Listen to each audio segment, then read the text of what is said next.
Mga ka-creepy, handa na ba kayong sumama sa isang gabing puno ng hiwaga at pangamba? Sumilip tayo sa isang lumang bahay sa Antipolo kung saan ang mga pader ay hindi lang sira-sira, kundi may itinatagong sumpa.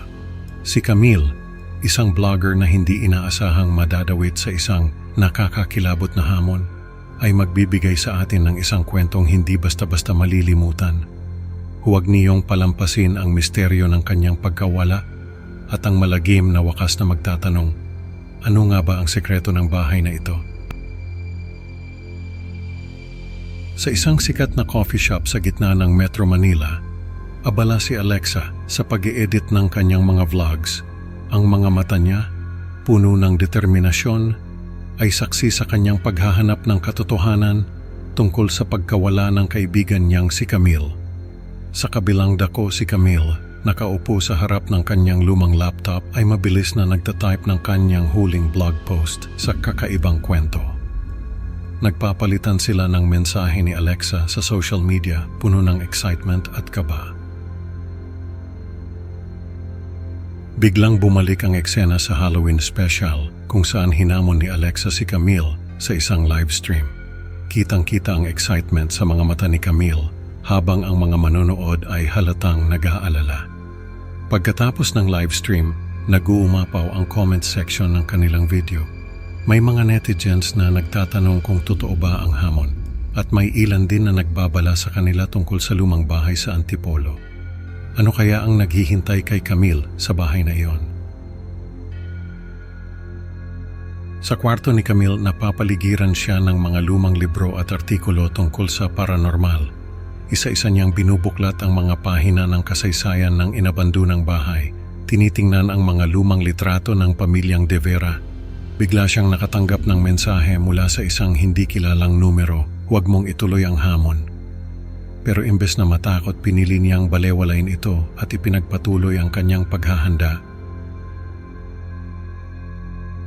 Bago siya umalis, lumapit si Camille sa altar, nag-alay ng bulaklak at kandila at nagdasal sa harap ng mga santo. Isang tradisyonal na paraan ng paghingi ng proteksyon sa Pilipinas. Habang nagmamaneho papuntang Antipolo, kausap niya ang kanyang ina sa telepono. Mag-ingat ka anak at huwag mong kalimutan yung anting-anting na binigay ko sa'yo, paalala ng kanyang ina. Ano nga ba ang mga misteryo at panganib na nag-aabang kay Camille sa lumang bahay na iyon? Makakaligtas kaya siya sa hamon na kanyang hinarap?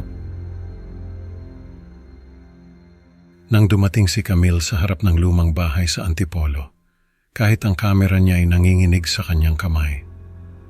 Ang mga sira-sirang bintana at pinto ang kumakalampag sa hangin ay tila ba nagpapahiwatig ng mga nakakakilabot na kwentong nakatago sa loob. Grabe, ang creepy naman dito.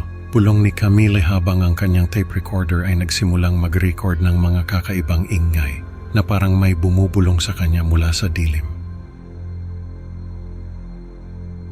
Habang pumapasok si Camille sa bahay, ang bawat hakbang niya ay nag-iiwan ng alikabok sa sahig na matagal nang hindi napapahiran. Sa paggalugad niya, nadiskubre niya ang mga simbolo na iguguhit sa pader ng isang lumang silid na may mga kandilang itim na nakapaligid. Ano kaya ang ibig sabihin ng mga to? Tanong niya sa sarili habang ang kanyang boses ay umalingaw-ngaw sa katahimikan. Biglang bumukas ang isang pintuan, nagdulot ito ng malakas na hangin na nagpatayo sa balahibo ni Camille.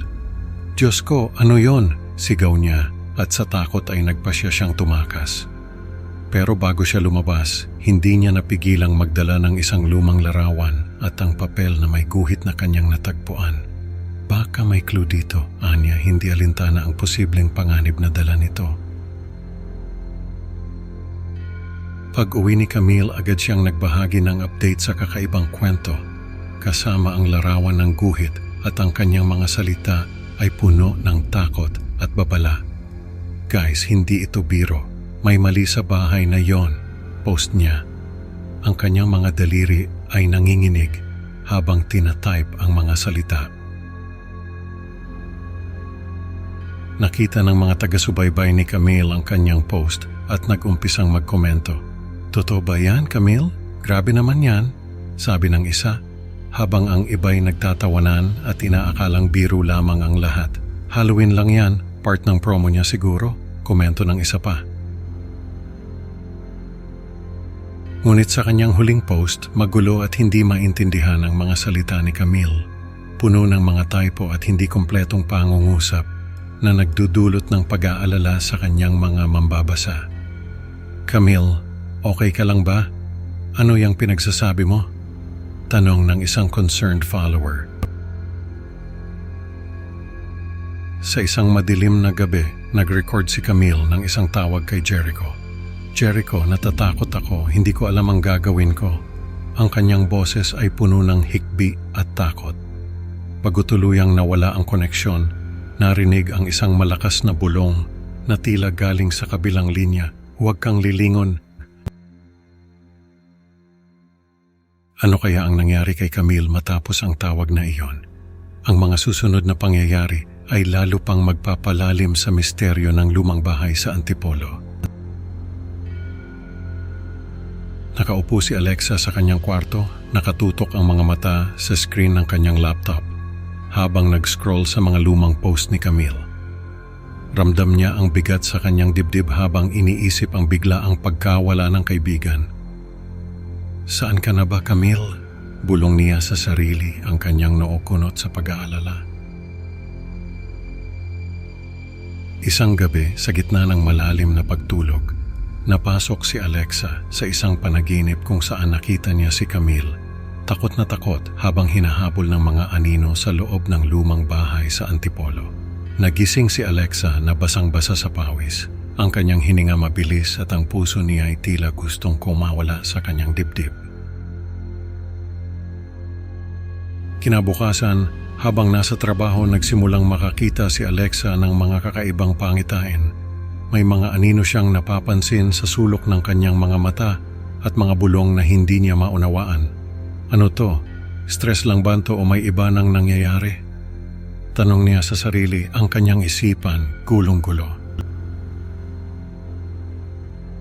Desperada na sa paghahanap ng kasagutan, nagpunta si Alexa sa isang albularyo. Ingat ka, iha, babala ng matanda.